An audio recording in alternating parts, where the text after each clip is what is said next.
The Corleonesi Mafia clan was a faction within the Corleone family of the Sicilian Mafia, formed in the 1970s. Notable leaders included Luciano Leggio, Salvatore Riina, Leo Luca Bagarella and Bernardo Provenzano. Corleonesi affiliates were not restricted to mafiosi of Corleone. During the Second Mafia War in the early 1980s, the Corleonesi clan opposed the faction of the Palermitans represented, among others, by Gaetano Badalamenti, Stefano Bontate and Salvatore Anzirillo. The victory of the Corleonesi, and in particular the rise of Toto Riina, marked a new era in the history of the Sicilian Mafia. Between 1992 and 1993, the Corleonesi initiated a season of attacks against the state, followed by the State Mafia Pact. History. Beginnings in February 1971, the Corleonesi clan's first boss Luciano Leggio ordered the kidnapping for extortion of Antonino Caruso, son of the industrialist Giacomo Caruso, and also that of the son of the builder Francesco Vassallo in Palermo. Leggio was linked to the murder of the General Attorney of Sicily, Pietro Scaglione, who was shot dead on the 5th of May 1971 with his police bodyguard Antonino Lo Russo. He became a fugitive, and was finally captured in Milan on the 16th of May 1974. He was sentenced to life imprisonment in 1975. By the end of the 1970s, his lieutenant Salvatore Riina, who was also a fugitive, was in control of the Corleonesi clan. The Corleonese's primary rivals were Stefano Bontate, Salvatore Anzirillo and Tenno Badalamenti, bosses of various powerful Palermo mafia families. Between 1981 and 1983, Bontate and Anzirillo, together with many associates and members of both their mafia and blood families, were killed. There were up to 1,000 killings during this period as Riina and the Corleonesi, together with their allies, wiped out their rivals. By the end of the war, the Corleonesi were effectively ruling the mafia, and over the next few years Riina increased his influence by eliminating the Corleonese's allies, such as Filippo Marchesa, Giuseppe Greco and Rosario Riccobono. In February 1980, Tommaso Buscetta fled to Brazil to escape the brewing Second Mafia War instigated by Riina. Whereas Riina's predecessors had kept a low profile, leading some in law enforcement to question the very existence of the mafia, Riina ordered the murders of judges, policemen and prosecutors in an attempt to terrify the authorities.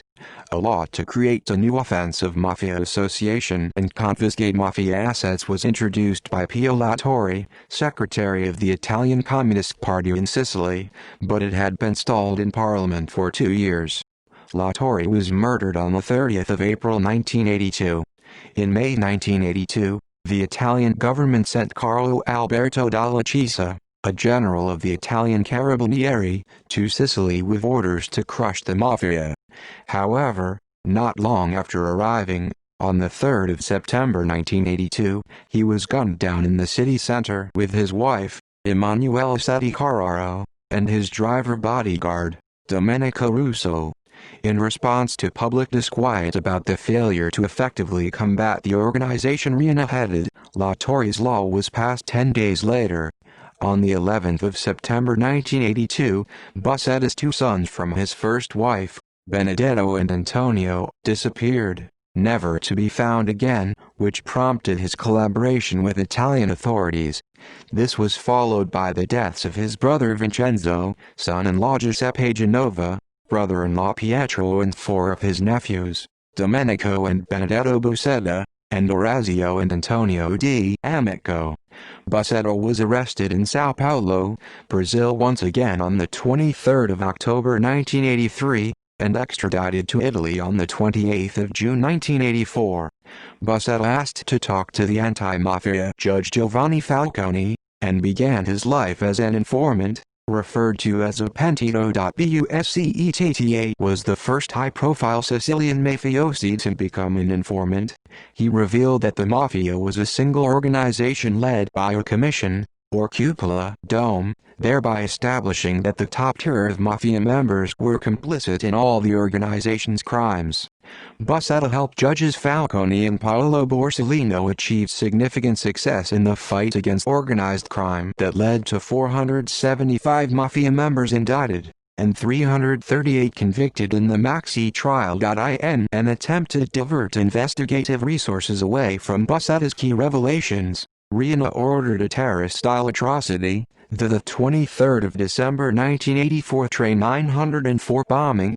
17 people were killed and 267 wounded. It became known as the Christmas Massacre, staged in Italy, and was initially attributed to political extremists.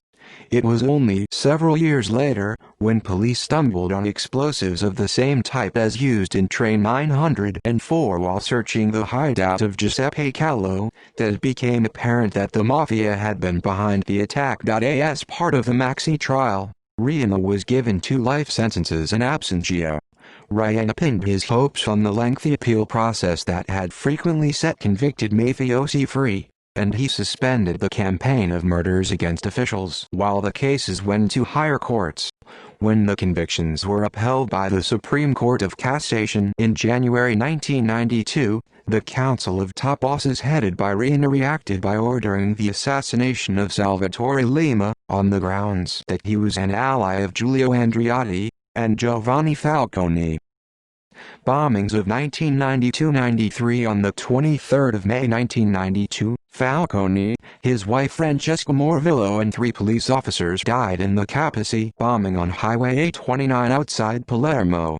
2 months later, Borsellino was killed along with 5 police officers in the entrance to his mother's apartment block by a car bomb in Via D'Amelio. Both attacks were ordered by Riina.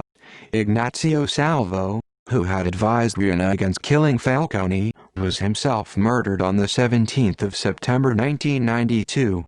The public was outraged, both at the Mafia and also the politicians who they felt had failed adequately to protect Falcone and Borsellino. The Italian government arranged for a massive crackdown against the Mafia in response.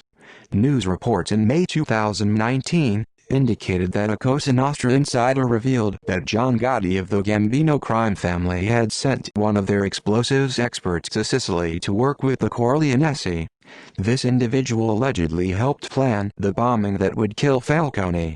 One Mafia expert was surprised that the 2 groups would cooperate because the American Cosa Nostra was affiliated with the rivals of the Corleonesi. But another expert said the joint effort was understandable.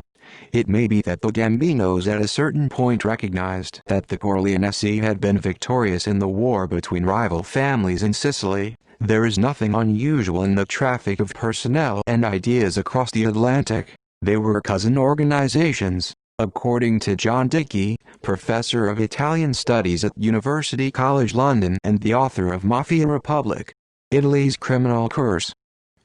Decline. On the 15th of January 1993, Carabinieri arrested Riina at his villa in Palermo. He had been a fugitive for 23 years.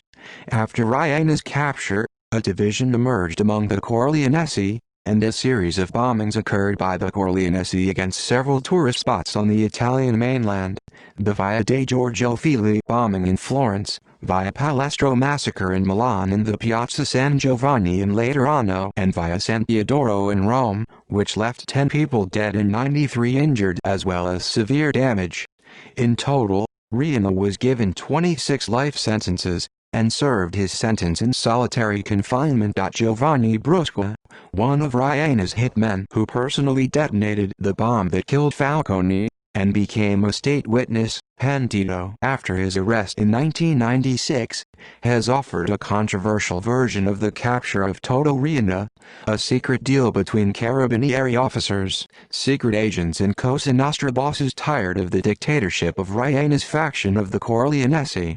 According to Brusca, Provenzano sold Riina in exchange for the valuable archive of compromising material that Riina held in his apartment in Via Bernini 52 in Palermo. Some investigators believed that most of those who carried out murders for Cosa Nostra answered solely to Leo Luca Bagarella, and that consequently Bagarella actually wielded more power than Bernardo Provenzano, who was Riena's formal successor. Provenzano reportedly protested about the terroristic attacks, but Bagarella responded sarcastically, telling Provenzano to wear a sign saying, "I don't have anything to do with the massacres." On June 24, 1995, Bagarella was arrested, having been a fugitive for 4 years. In total, Bagarella was given 13 life sentences plus 106 years and 10 months, and solitary confinement for 6 years. Provenzano subsequently took the reins of the Corleonesi. Provenzano had been a fugitive from the law since 1963. Provenzano was finally captured on the 11th of April 2006 by the Italian police near his hometown, Corleone. After the arrest of Provenzano, the power of the Corleonesi was decimated. Affiliation and power of the Corleonesi affiliate were not restricted to mafiosi of Corleone. The Corleone Mafia bosses initiated men of honor, not necessarily from Corleone, whose status was kept hidden from the other members of the Corleone Cosqua and other mafia families. Members of other mafia families who sided with Riina and Provenzano were called Corleonesi as well, forming a coalition that dominated the mafia in the 1980s and 1990s, that can be considered as a kind of parallel Cosa Nostra. Giovanni Brusca from the San Giuseppe Gato Mafia family was considered to be part of the Corleonesi faction. For example, the Pentito Mafia turncoat Antonino Calderone provided first-hand accounts of the leaders of the Corleonesi, Luciano Leggio, Toto Riina and Bernardo Provenzano. About Leggio, Calderone said, "He liked to kill. He had a way of looking at people that could frighten anyone, even us mafiosi. The smallest thing set him off, and then a strange light would appear in his eyes that created silence around him. When you were in his company you had to be careful about how you spoke. The wrong tone of voice, a misconstrued word, and all of a sudden that silence. Everything would instantly be hushed, uneasy, and you could smell death in the air." The Corleone bosses were not educated at all, but they were cunning and diabolical, Calderone said about Riina and Provenzano. They were both clever and ferocious, a rare combination in Cosa Nostra. Calderone described Toto Riina as unbelievably ignorant, but he had intuition and intelligence and was difficult to fathom and very hard to predict. Riina was soft-spoken, highly persuasive and often highly sentimental. He followed the simple codes of the brutal, ancient world of the Sicilian countryside, where force is the only law and there is no contradiction between personal kindness and extreme ferocity. His philosophy was that if someone's finger hurt, it was better to cut off his whole arm just to make sure, Calderone said. Another Pentito Leonardo Messina described how the Corleonesi organized their rise to power. "They took power by slowly killing everyone. We were kind of infatuated with them because we thought that getting rid of the old bosses we would become the new bosses. Some people killed their brother, others their cousin and so on, because they thought they would take their places. Instead, slowly, the Corleonesi gained control of the whole system. First they used us to get rid of the old bosses, then they got rid of all those who raised their heads, like Pino Greco, aka Scarpuzza the Little Shoe, Mario Prestifilippo and Vincenzo Puccio. All that's left are men without character, who are their puppets." References. Notes. Bibliography. Dickey, John, 2004. Cosa Nostra. A History of the Sicilian Mafia, London, Cornet, ISBN 0-340-82435-2. Jamieson, Alison, 2000, The Anti-Mafia. Italy's Fight Against Organized Crime, London, Macmillan Press. ISBN 0-333-80158-X, in Italian. Lodato, Savrio, 1999. Hoaxizo Giovanni Falconi, La Confessione di Giovanni Brusca, Milan, Mondadori. ISBN 88-04-45048-7. Paoli, Letizia, 2003. Mafia brotherhoods. Organized crime, Italian style, Oxford, New York, Oxford University Press ISBN 0-19-515724-9 Stilla, Alexander, 1995. Excellent Cadavers. The Mafia and the Death of the First Italian Republic, New York, Vintage ISBN 0-09-959491-9.